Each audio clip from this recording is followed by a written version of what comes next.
Where does the San Francisco 49ers 2024 NFL draft class rank versus the rest of the NFL? It's pretty high. Phenomenal rookie class, and why the next couple of rookie classes are so important for the future of the San Francisco 49ers, maybe more than in recent history. Coming up on today's Locked On 49ers.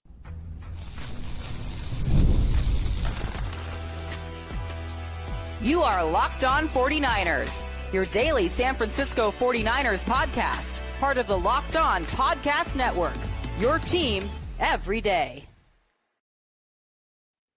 Welcome to Locked On 49ers. Brian Peacock and Eric Crocker with you at BD Peacock at Crocky209. Thanks, everybody, for making this your first listen on the Locked On Podcast Network, your team every day. Love and appreciate all the everydayers out there. And welcome to the new listeners. Make sure you subscribe on YouTube. Hit the thumbs up button, the like, so we can see you, so we know you're there. I've heard from a lot of listeners recently, and we don't get a lot of feedback coming the other direction sometimes. We talk to you every day, and sometimes we don't know that you're listening. So, we see the numbers, so we know you're there, but give us a little hello. Let us know. Just hit that like button, hit the subscribe on YouTube, wherever you listen to your podcast, so we know you're there. Today's episode of Locked On 49ers is brought to you by Prize Picks. Go to prizepicks.com/LockedOnNFL and use code, all lowercase, LockedOnNFL to win $50 instantly when you play $5. All right, Croc. Pro Football Focus put out an article today ranking all the draft classes in the NFL from the 2024 NFL draft, the rookie classes in 2024. And as we know, and as we have talked about, the Niners had a phenomenal rookie class this year. They had multiple hits. And when you're hitting over 50% in the draft, you're doing really well. The 49ers have been phenomenal in recent history, hitting on their later round picks, their day 3 picks. They've been a little weird, actually, and their hit rate's not that different from the late rounds to the early rounds, which is really weird. For most teams, it's much higher early and then much worse late. The 49ers are about just as good in round 5 as they are in round 1 and 2 and 3 of the NFL draft. But this year they hit on numerous picks. And in fact, I think they went 4 for 4, 5 for 5 on their initial picks. And who knows? They might have hit 100% on their entire draft. Tatum Bethune in the 7th round, I think, is a guy that might stick for a while for the San Francisco 49ers. Like what I saw from him. So a really good class. Have you seen the article? I don't think you have, right? I have not. Where do you think, without just kind of going through it deep, where do you think the 49ers rookie class ranks versus the rest of the NFL? I'm not sure exactly how they are going to view the Pearsall pick because he started coming on late. But when you talk about Renardo Green and Mustafa and Garendo when he was healthy and what that looked like, with the guard, Dominick Puni, man, they got to be up there. I'd say, 4th? They ranked 7th in the NFL. Okay. And the thing I saw first was that they were 7th, and there was a link to the rest of the list. And I thought, man, 7th feels a little bit low. But you went right to the most important thing was the top heaviness of the 49ers class. The 49ers class isn't necessarily top heavy in that they hit on some big time superstar quarterback, some big time superstar, defensive lineman in the first round. And in reality, what the 49ers end up doing, which is totally fine, especially if you're drafting as late as the 49ers were in round 1, they were the 31st pick in the draft. What it feels like to me is the Niners got like 4 second-round picks. Like so who was first? They've drafted 4 legitimate second-round players, which is a really good draft in most cases, especially if you're drafting late in the draft, because a lot of teams aren't drafting first-round, quote-unquote, clean first-round prospects late in round 1, where the Niners took Ricky Pearsall. I do think he was more of a second-round guy, but Puni ended up playing like a second-round guy. Malik Mustafa played like a second-round guy. Renardo Green was a second-round guy and played like a second-round guy. And who knows, maybe some of these guys will start to look like, man, maybe this guy should have gone in the first round. But it's one of the first 32 picks in the draft, and we'll find out as these rookies' careers go along. But I liked what I saw in small bits from Cowing as well, and Isaac Garendo. So, a really good rookie class for the San Francisco 49ers. But they were 7th. You asked the question, who was number 1? We talked about him yesterday, Croc, and they did hit on a superstar defensive lineman in the draft. The Los Angeles Rams. Oh. The Los Angeles Rams are number 1 with their pick of in the first round. And this is PFF's rankings, by the way, Pro Football Focus, Dalton Wasserman. So, real quick, so they had Jared Verse, they had Braden Fisk. Yes. And I know they drafted Blake Corum. I mean, who else? Blake Corum, they had Cameron Kitchens, they had Jalen McCullough, they had a linebacker Omar Spates, and center Bo Limmer. But this is really all about a very top-heavy grading. And actually, hold on, let me go to the top here. And someone in the chat asked, like, what metric did they use? And it seems like a guy that, because Jared Verse seems like a superstar. A lot of guys that we talked about with the 49ers, aside from Puni looks like he could be pretty damn good. If the other guys are like, if I had to guess who has the most Pro Bowls in their career for the San Francisco 49ers 2024 draft class, I would say Dominick Puni. And Dominick Puni was the highest graded PFF rookie for the 49ers. Now, what we saw in the field, we liked a lot from this rookie class. Their PFF grades might not be as high. And Puni was the highest graded. In fact, Puni was one of the higher graded guards in the entire NFL. But the rest of the 49ers draft class wasn't actually graded quite as high as far as just what their number grade is. And if you don't know PFF, they grade out of 100. Puni is the only guy that graded above a 69 overall grade for the season. So that's part of it. What we saw, and I would think the grades for the 49ers players would have been a little bit higher. I knew that Puni was grading out pretty well throughout the season. I didn't really see a lot of PFF grades for the 49ers rookies. Wasn't paying that close of attention. They're much lower than you would think for how good they actually played from our eye test. And so that's part of it too. And then, no quarterbacks, no, big time defensive linemen. Your best player for the rookie class was a guard. And so that's why they dropped down to 7th overall, even though they had so many hits on their rookie class, including Evan Anderson, who wasn't even drafted, who he might start week 1 at defensive tackle for the 49ers next year. And he's actually on the list here that they listed as notable rookies for the San Francisco 49ers. But when you start taking positional value into the equation, Washington Commanders are number 2. I think they kind of just have to be number 1, even if nobody else is good and they got Jaden Daniels out of the class. That might be as valuable as another team's 7 picks if they hit on, guards and safeties and, slot receivers and interior linemen. And I mean, man, you had a rookie cheating, though. He graded 90.1. They're the second, but because of Fisk, because of Cameron Kitchens, who's actually graded their second highest graded rookie, by the way, for the Rams was safety Cameron Kitchens. And they had a sneaky, decent, developed back end, which I thought was a real problem for the Los Angeles Rams. And we'll see if it's a bigger problem as they go on in the playoffs. I think it will be for them. But Kitchens, I don't think Kitchens ran well coming out of Miami. Yeah. And that made him fall a little bit in the draft, but he was a good football player there. The Los Angeles, the Washington Commander one though, I get it, the quarterback special, but it's like how much credit do the 49ers get for drafting Nick Bosa? It would have to be the other guys. Like, okay, there was Deebo Samuel. I want to say Dre Greenlaw in that class. So like that's what made it more of a special class. You can't get credit for taking somebody number 2 overall. If you drafted the best guy number 2. And other teams around you drafted the same position and you got the better guy, you get some credit for that, I think. And you get credit, you're ranking the draft class. That was the draft class. It's not their fault they were drafting 2. And I feel like it can't be more weighted on that.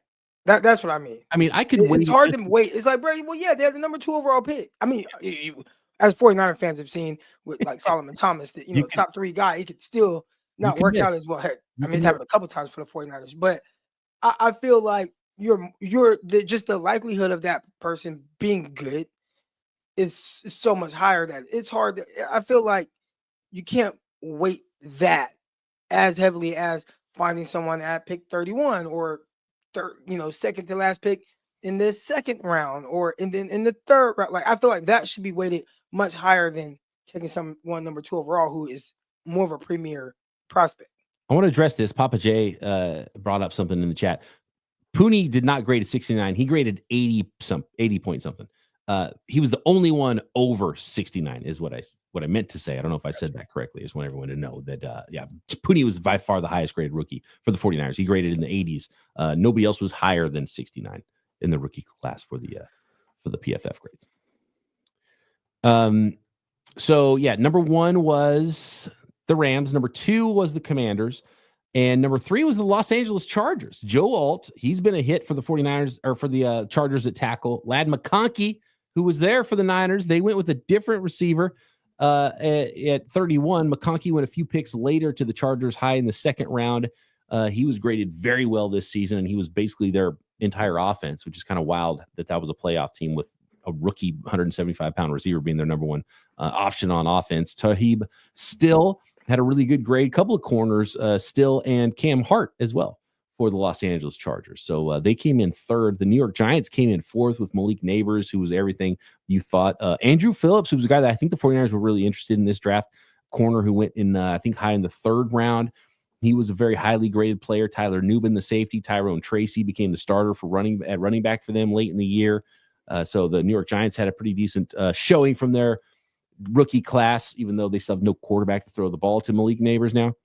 Tampa Bay Buccaneers came in fifth with Bucky Irving, Graham Barton, Jalen McMillan, and many more. Las Vegas Raiders with Brock Bowers. By the way, Brock Bowers getting the All-Pro nod over George Kittle. We haven't talked about that yet. Come on, man. Brock Bowers is awesome, but he had 150 targets. He had 150 targets because there's nobody else to get the ball in that offense. And you want to talk about blocking on top of it? Come on. Let the rookie figure it out in the NFL. He might have all pros in his future. George Kittle completely snubbed, the biggest snub of the entire all pro. George Kittle deserved the nod. Had about half as many targets and nearly had as many yards as Brock Bowers on half as many targets. By the way, I remember. Go ahead. I remember back in the days, had to be because I was in college, 2010, 2011, and I remember Phil Jackson complaining about the calls that Kevin Durant was getting. It's like, this guy's getting calls like he's a 10-year vet, and he was upset about that. And I feel like this is kind of like that thing where, like, the vet should get the nod over a rookie doing it. Like George Kittle, he's doing it year in and year out. He did it last year. He's doing it again this year. He had a terrific year. And by all accounts, everybody would tell you, like, oh, George Kittle is the best tight end in the NFL this season.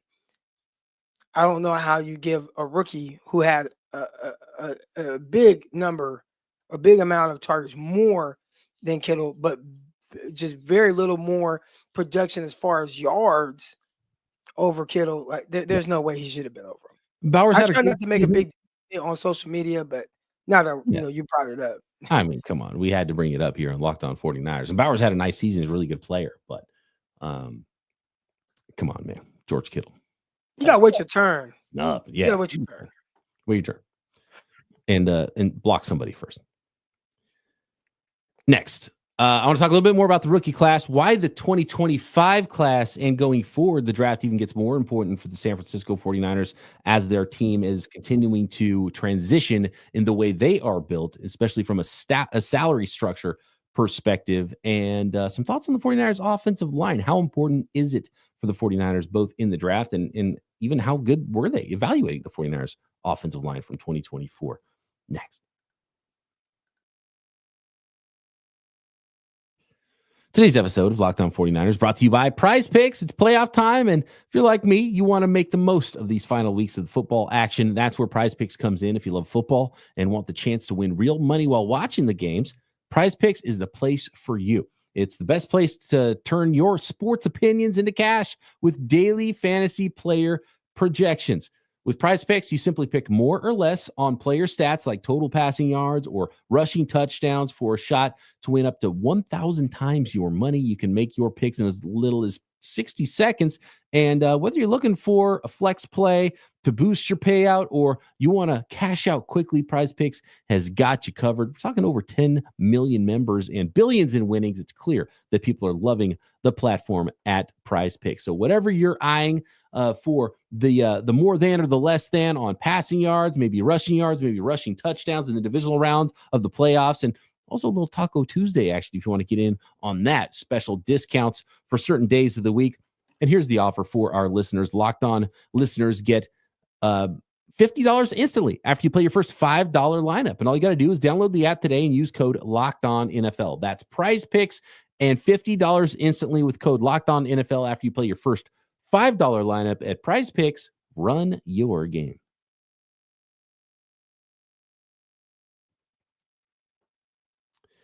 All right, taking a quick peek back at the rookie classes. So Another thing that I always do, Croc, I don't know how much you do this, but I do this a lot because, we do so much draft coverage here. And I used to do the Shadow 49ers draft. I don't really do that anymore. I kind of have my ideas of who I would have taken, but I don't do the official and keep track of the Shadow 49ers like I used to.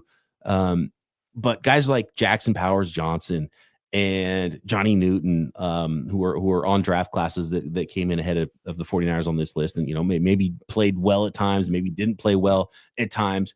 I really like to follow along with those. And when you look at players that maybe the 49ers could have taken instead of a wide receiver at 31, and one of the reasons why, and this is why I don't want to, and look, this isn't an anti Ricky Pearsall thing either, and I think Pearsall could be a really good player in the NFL. But if the 49ers, say, took a Pro Bowl caliber center, or even just a center of the future, or an offensive tackle, or a defensive lineman, like those are the positions we're talking about the Niners taking in the first round. The 49ers would have drafted that last year.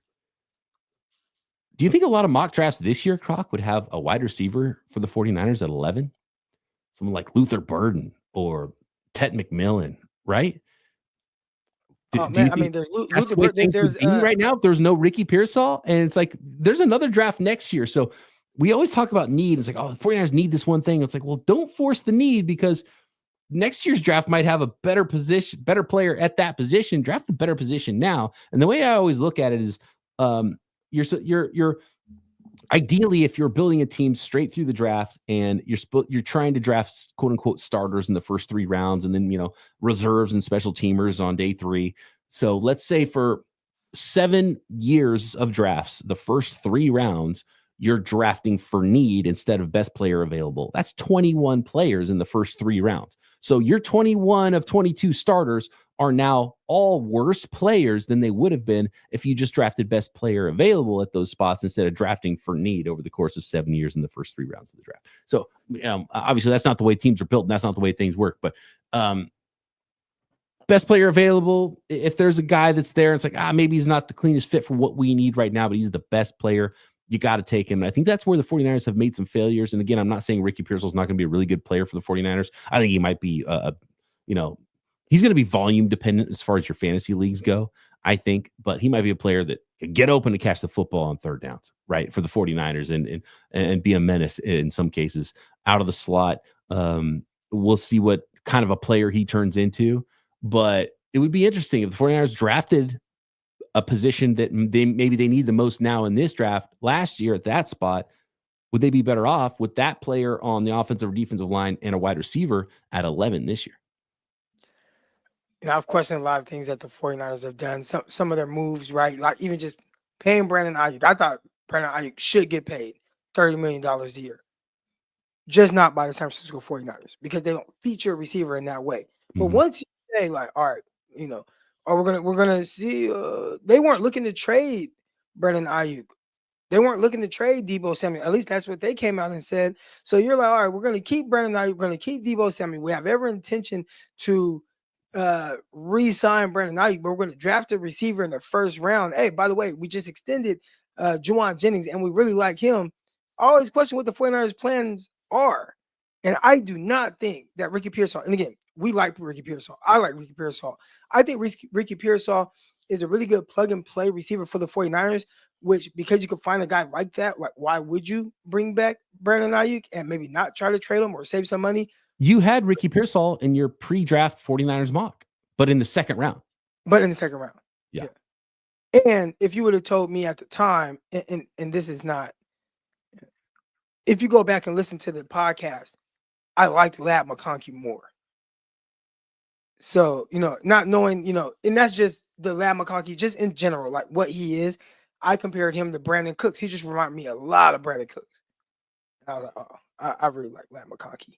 He has some good stuff. Mm-hmm. Yeah. I know Cooper DeJean was one of your guys too.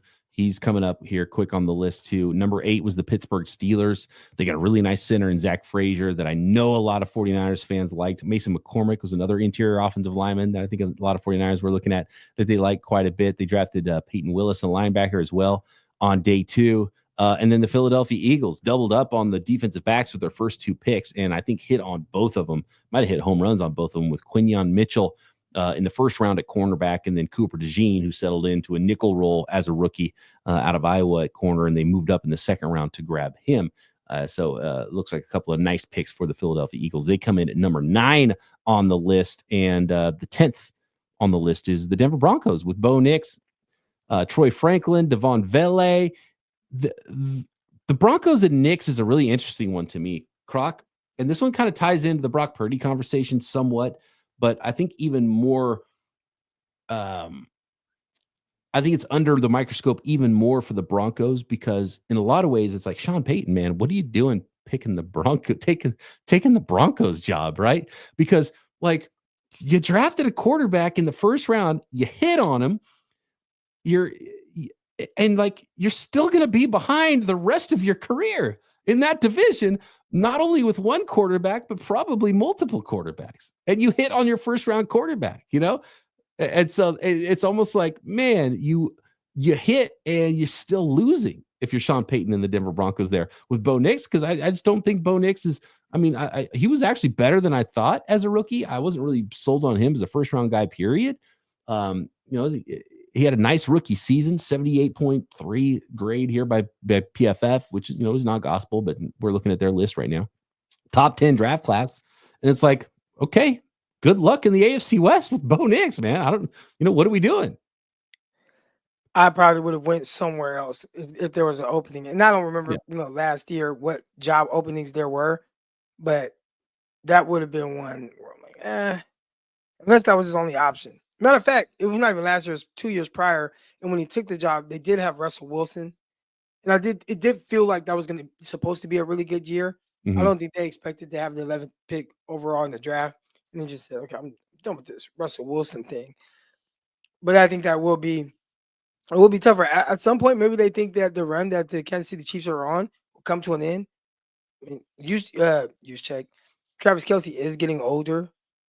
There has been a lot of roster turnover, but at a time where you feel like there should be kind of like this downward trend with the team, man, you lose a receiver. And that's why, like with the 49ers, like, I'm not giving, we'll get to Brock Purdy, but giving quarterbacks pass for certain things. But when you look at some of the things that Kansas City lost, especially offensively, and their defense did a lot of work this year too, though. But I mean, Travis Kelce looks like a shell of himself. If you watch those games, he's just not quite the same.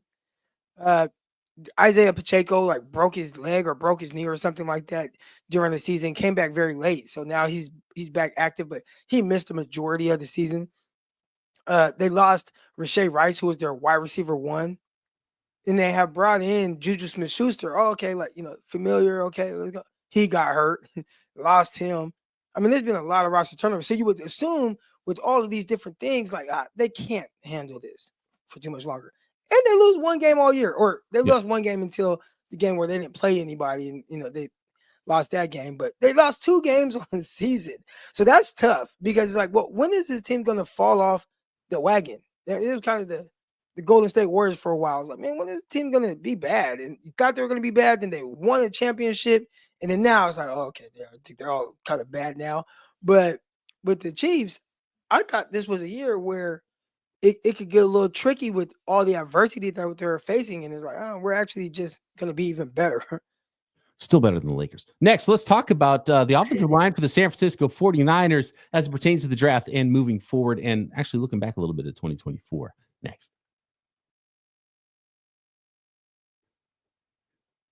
Today's episode of Locked On 49ers brought to you by TurboTax. This is a message from Intuit TurboTax, our sponsor. And taxes used to be waiting and wondering and worrying if you were going to see any money back at all, really. And then waiting and wondering and worrying some more. Now taxes is matching with TurboTax Expert. And I mean, come on. With what taxes used to be, with what it can be now, you get an expert and you get updates on your phone. Your taxes, you can do your taxes as soon as today if you want to. So there's no reason to wait. An expert gives you your taxes, their undivided attention, and they work on your return while you get real-time updates on your progress. So you can focus on whatever else is going on in your day. So you don't have to worry about it. It's just happening. It's not something you have to focus on, and it's getting taken care of. An expert who will find you every deduction possible, file every form, every investment, every everything with 100% accuracy. And so get an expert now at turbotax.com. Now, this is taxes, no waiting, no wondering, no worries. Only available with TurboTax Live full service, real-time updates only in iOS mobile app. See guaranteed details at turbotax.com/guarantees.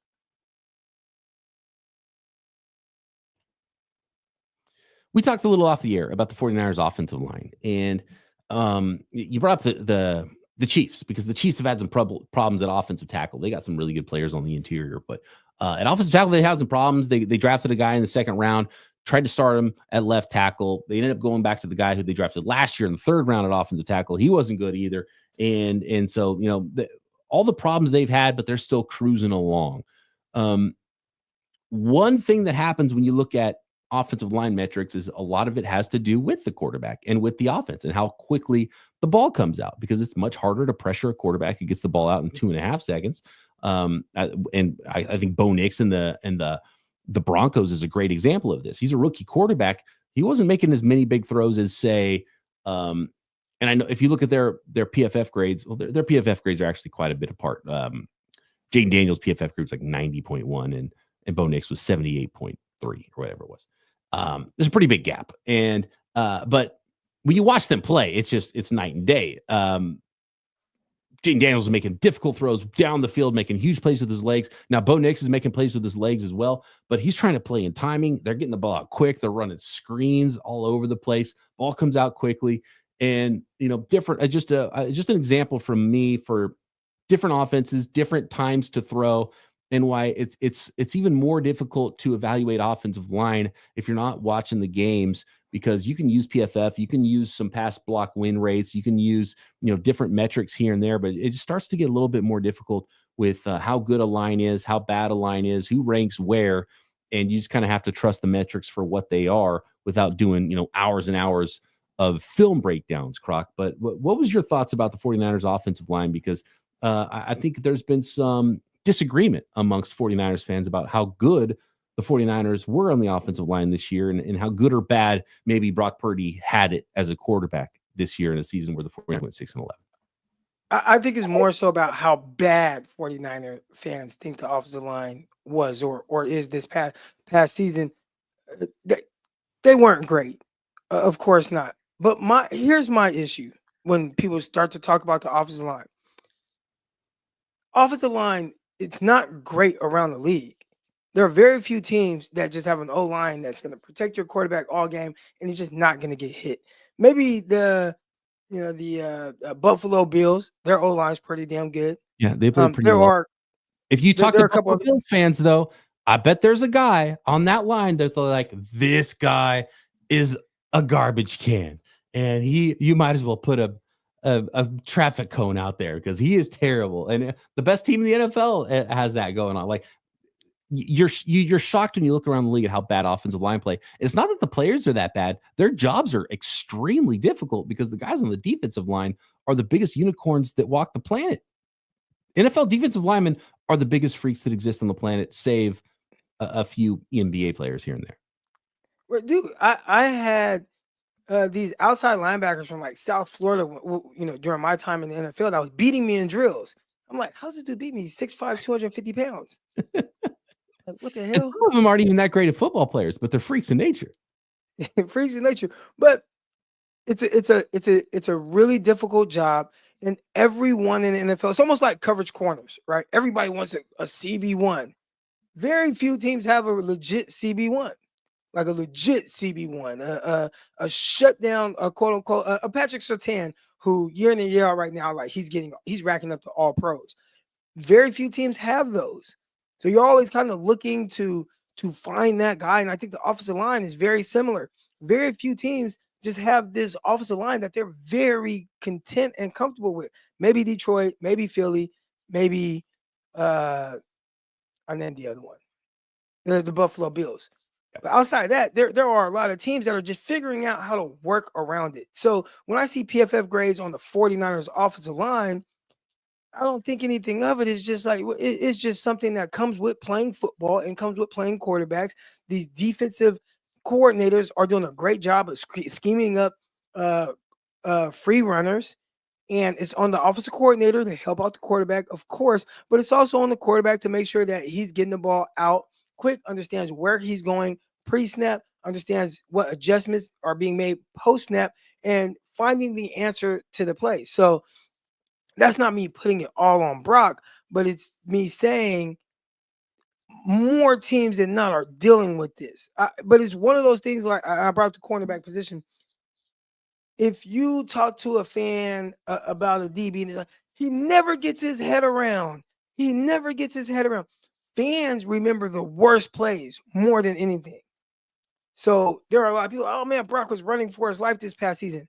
And you sit there and watch it. Like if you rewatch a game, I guarantee you what you'll probably think is the offensive line played a little bit better than I remember watching it live. Watch but you one guy remember every the single worst snap, of the like, plays. He's all right on this snap. He's okay on this snap. Okay on this snap. Key third down in the fourth quarter. Oh, he got obliterated. You know, is that one play that you remember and it ends up in an interception or ends up in a third down incompletion and you have to punt. Like those are the ones you remember. Mike McGlinchey is, I think, a great example of that because he was good most of the time, but he seemed to be always awful in the most like obvious situations. And, you know, the replays of it getting tossed and his body of work was better than I think the way 49ers treat him. But that's things like a team was like, please give me Mike McGlinchey because we're way worse than that at offensive tackle. They're saying that this offensive line was horrible, and they are literally middle of the pack. They are ranked 14th on PFF.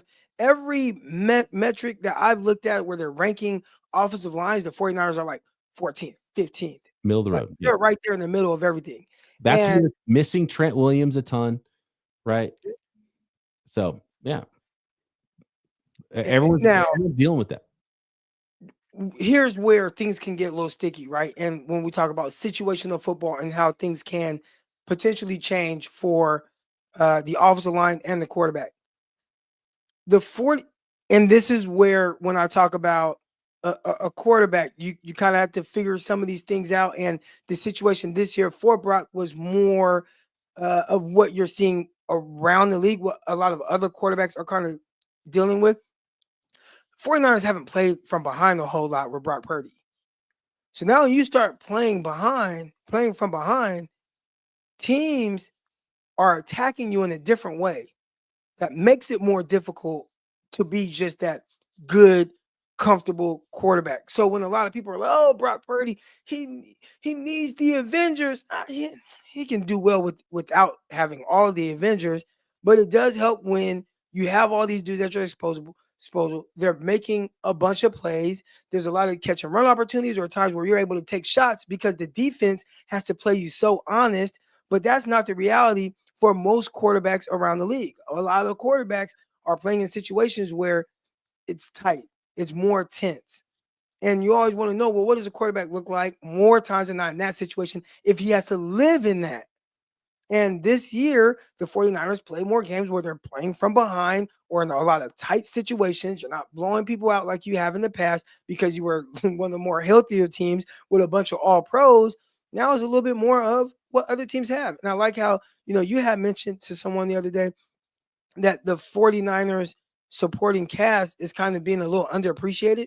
When you have a guy like Juwan Jennings who played very well, and you have George Kittle, who again is all-pro, and we talked about how he should have been first-team all-pro, an offensive line that was very middle of the pack, as middle of the pack as you could be, being ranked 14th in the NFL.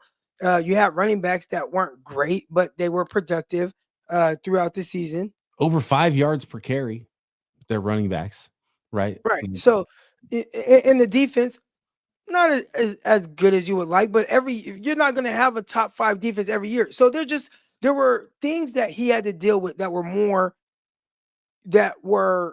similar to what quarterbacks around the league are dealing with that aren't living in what the 49ers have been and having everything at your disposal. So now how do you play in that? And now everybody, they're looking for something to blame. Oh, it's Kyle Shanahan. Oh, it's the offensive line. Oh, what this guy's injured. And oh, this happened. And it's like, well, welcome to the NFL. Because most people are dealing with that. So my whole thing is, you just got to figure it out. You have to figure out how to work around that. Josh Allen, and I'm not saying Brock is Josh Allen.